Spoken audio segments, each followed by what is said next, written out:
reconhecer o jogo ruim, né, da equipe. Me lembrou muito o jogo contra o Táchira na fase da Libertadores ano passado. Me lembrou muito esse de volta, algumas ações a destempo, algumas pressões a destempo. Me lembrou bastante esse jogo, e é evidente, e hoje ficou muito evidente, por exemplo, que ainda falta muito da parte física, um pouco da parte física dos jogadores.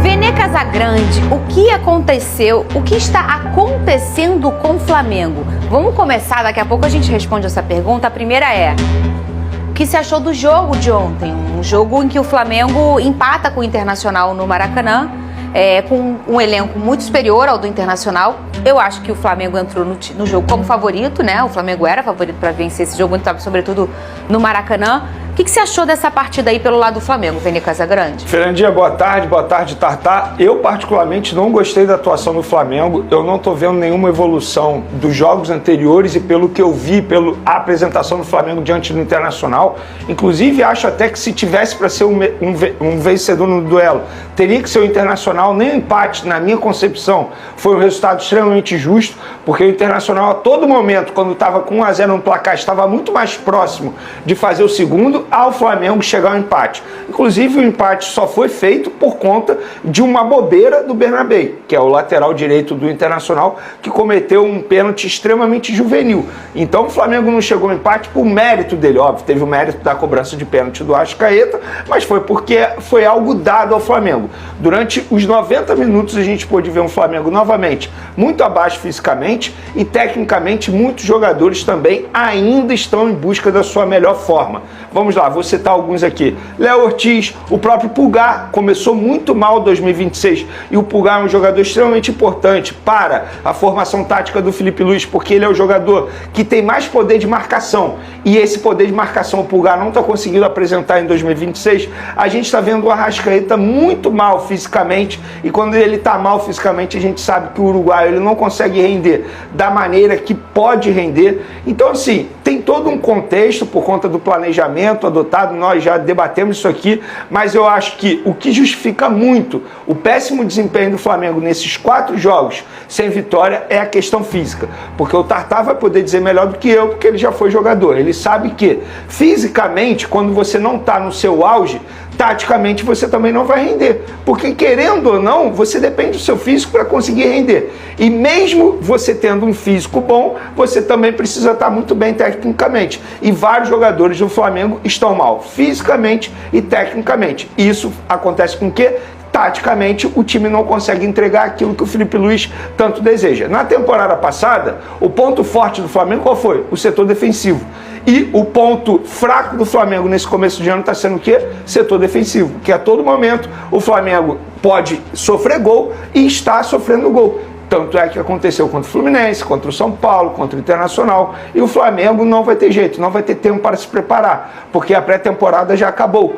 Por exemplo, o Flamengo jogou ontem, Fernandinho. Hoje, reapresentação, aí é o treino regenerativo. Amanhã, último treino. Sábado já tem jogo de novo. E vai ser assim até a parada para a Copa do Mundo. Não tem mais tempo para treinar. Então, por isso que eu falo, e eu não estou sendo engenheiro de obra pronta, durante as suas férias, é o Flavinho que estava aqui, eu falei, não é para mudar o planejamento. Se mudar o planejamento, pode acontecer o pior. E o pior está acontecendo. Agora, a torcida vai ter paciência? Eu acho que não. Porque ontem a gente pôde ver no Maracanã a torcida vaiando após o apito final.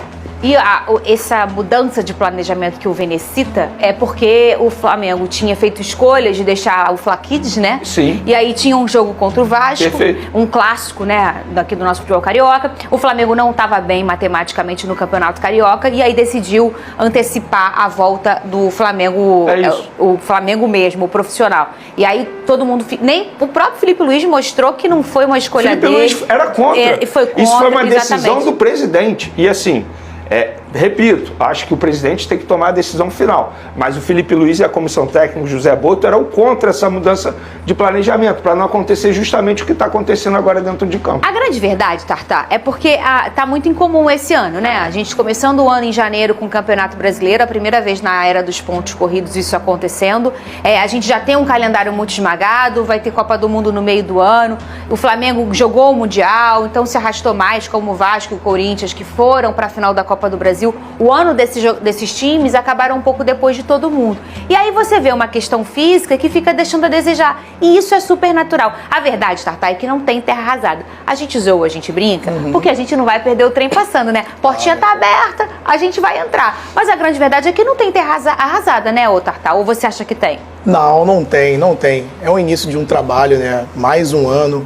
O Flamengo aí tem um super time. O Felipe Luiz conhece bem esses atletas, esses jogadores. É lógico que o torcedor fica chateado quando vai ao Maracanã, não consegue ver aquele Flamengo desempenhar tudo que pode. Todo mundo está muito empolgado com as contratações que o Flamengo fez, com a chegada do Paquetá, essa grande festa ontem, mais uma vez. E, lógico, frustra o torcedor, né? Depois de um resultado que não é aquele esperado. Agora, o Internacional e assim como outras equipes sabem e respeitam isso, né? Da capacidade do Flamengo, técnica, e isso com o tempo, tática, física, vai ficar cada dia mais difícil. E as equipes se entrincheiram lá atrás, jogam muitos recuados, algumas equipes até propriamente, algumas vezes o Inter mesmo ontem teve 2 linhas de 4, quase 2 linhas de 5, e fica bem difícil realmente do Flamengo encontrar nesse início soluções para furar esse bloqueio. Mas eu acho que isso, com o tempo, com mais treinamentos, o Felipe Luiz vai encontrar uma solução para que o Flamengo consiga ser eficiente como foi no ano passado. Fernandinha, o Tartá tocou num ponto que eu gostaria de mencionar, que é a análise que vai além do resultado. Porque assim, você empatar com o Internacional, um time grande, muita gente vai entender como se fosse normal. Mas vamos analisar o desempenho do Flamengo durante o jogo. O Tartá mencionou ali, o Internacional se fechou após o primeiro gol. Na temporada passada, a gente via um Felipe Luiz sabendo lidar com esse tipo de situação em vários momentos. Tanto é que o Flamengo teve sucesso. Nesse começo de temporada, o Felipe Luiz não está conseguindo fazer isso. Parece um time que não está treinando, ou que nunca treinou junto. Mas você acha que é o Felipe Luiz, ou você acha que é por uma questão física, os jogadores ainda não estão conseguindo responder ao que ele pede? Eu acho que, pela questão física, os jogadores não estão conseguindo responder aquilo que o Felipe Luiz deseja. E o próprio Felipe Luiz mencionou isso ontem na entrevista coletiva e eu achei correto da parte dele, que ele falou, a gente esteve mais perto da derrota que propriamente do empate. E é verdade. Ele não mentiu isso, ele pelo menos foi honesto com o torcedor. Agora, o que me chama a atenção é essa parte tática do Felipe Luiz, porque os jogadores não estão conseguindo exercer aquilo dentro de campo. Vou pegar um exemplo, Lucas Paquetá, ontem eu vi de perto. Ele é um jogador ainda perdido no esquema tático do Flamengo. Normal. E é normal, é compreensível. Ele ainda vai achar o melhor espaço dele, ele ainda vai entender a metodologia de trabalho do Felipe Luiz. Mas o Felipe Luiz precisa correr contra o tempo, porque não está mais em pré-temporada. O Flamengo agora tem uma sequência de jogos importantes. Então ele vai ter que dar um jeito, seja treinamento e vídeo, para poder encaixar essa metodologia para que ele deseja nesses jogadores. E sobretudo o Lucas Paquetá, que para mim é titular absoluto. E para fechar a minha análise, eu vejo muita gente reclamando da escalação do Emerson Royal. Gente, olha só, vocês querem que o Varela jogue todo jogo na temporada? É Varela e Emerson Royal. O questionamento é, por que o Emerson Royal não consegue render? E eu acho que a crítica tem que ter, porque é um jogador que custou 9 milhões de euros.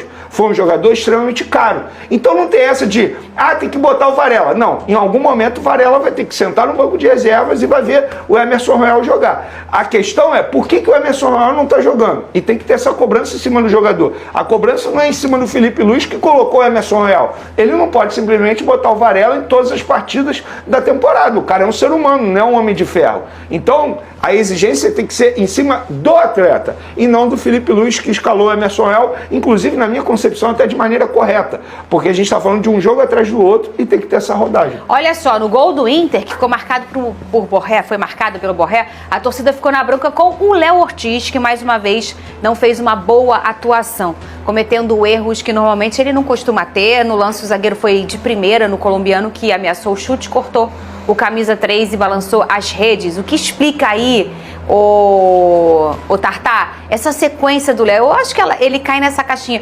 Lembrando também que o Léo Ortiz teve um período inativo na reta final do ano passado, voltando apenas, estando à disposição apenas na final da Libertadores. A gente inclusive debateu nesse programa quem deve ser titular, como é que é coisa, né? Danilo ou o Léo Ortiz? E acabou que o Danilo foi o grande protagonista e personagem dessa final. Ele também tem essa questão de ter uma inatividade no final da última temporada, né, Tartar? O Léo Ortiz realmente passou por isso, né? Ele teve essa questão da lesão, tá, vamos dizendo, de certa forma também retomando a sua melhor forma física. Mas agora eu vou defender o Léo Ortiz aqui. Desse lance. Os goleiros, eles são assim. Não, preciso defendê-lo. Porque assim, eu nem posso falar assim, leva pra casa, porque eu gosto do jogador. Se você falar, eu falo. Eu tô precisando de zagueiro. O problema é que eu não posso coisar, né? Não pode assinar, Eu não posso consultarem botar, seu nome lá, pode só treinar. Se puxar... Não, eu não posso escrever ele. Se ele vem, Não, mas preciso defendê-lo, porque nesse lance... Fala, né, cadê ele o lance? realmente Tá fez o correto, né? Ele foi ali realmente para tentar cortar, né? O homem já estava praticamente dentro da área. Ele dá esse carrinho e o Borré acaba sendo muito feliz, inteligente, né? Ameaçou, cortou e finaliza muito bem. Mas não foi culpa dele, né? Culpa foi do erro de passe que teve no meio de campo e um contra-ataque rápido. E ele acabou realmente ficando rendido ali. E ele fez o que todo zagueiro ali treinado para fazer. Ele deu aquele carrinho porque era a última instância, então ele não teve culpa no gol. Nesse lance eu concordo com você. Ele não teve culpa. Lance inclusive foi uma baita jogada trabalhada do Internacional. A culpa teoricamente foi de quem perdeu a bola lá na frente e foi o Lucas Paquetá. Por isso a cobrança em cima dele, e vai ter que ter cobrança, não tem essa, foi um jogador que custou 42 milhões de euros, não foi barato, o jogador mais caro da história do futebol brasileiro, a cobrança vai existir, mesmo quando ele era um garoto de 20 anos vestindo a camisa do Flamengo já tinha cobrança, ainda mais agora. Então a cobrança é normal. E ele tá acostumado. Isso não quer dizer que a gente é contra o retorno do Lucas Paquetá, mas o Léo Ortiz na partida foi muito abaixo do que ele pode apresentar. Por isso que eu acho que a torcida vaiou e criticou o Léo Ortiz, não por causa desse lance que eu repito, você tá certo, não teve nenhuma culpa o zagueiro rubro-negro. Muito bem. Segundo informações do jornalista Miguel Júnior, Jorge Jesus segue com o pensamento voltado para uma possível volta ao Flamengo. O treinador português acredita que sua história no clube ainda não foi totalmente concluída e carrega consigo a sensação de que ficou devendo algo à torcida rubro-negra, principalmente a conquista do Mundial de Clubes, que se tornou um dos grandes sonhos de sua carreira. Mesmo fora do Brasil, Jorge Jesus acompanha o Flamengo, mantém contatos e vê o clube como o cenário ideal para tentar alcançar esse objetivo que ficou pendente. Nos bastidores, seu nome nunca deixa de ser lembrado, especialmente em momentos de instabilidade. Enquanto isso, a situação de Felipe Luiz no comando técnico do Flamengo começa a gerar debates. Apesar de estar apenas no início do trabalho, o treinador vem demonstrando incômodo com as críticas recebidas logo nas primeiras rodadas do campeonato, algo que tem causado desgaste e pressão no ambiente interno. A cobrança é intensa e qualquer oscilação já gera questionamentos sobre o rumo da equipe. Além disso, clubes do futebol europeu acompanham de perto a evolução de Felipe Luiz como treinador, observando seu desempenho e seu perfil, o que naturalmente aumenta as dúvidas sobre sua permanência a médio e longo prazo. O próprio Felipe Luiz nunca escondeu o desejo de, em algum momento da carreira, comandar uma equipe na Europa, sonho que ele já expressou publicamente mais de uma vez. Agora eu quero saber a opinião de vocês. Jorge Jesus será uma excelente contratação? Sim ou não? Deixe sua opinião no comentário. O melhor comentário eu vou fixar. Não esqueça de curtir o vídeo e inscreva-se no canal para não perder nada do Flamengo. Até a próxima e saudações rubro-negras.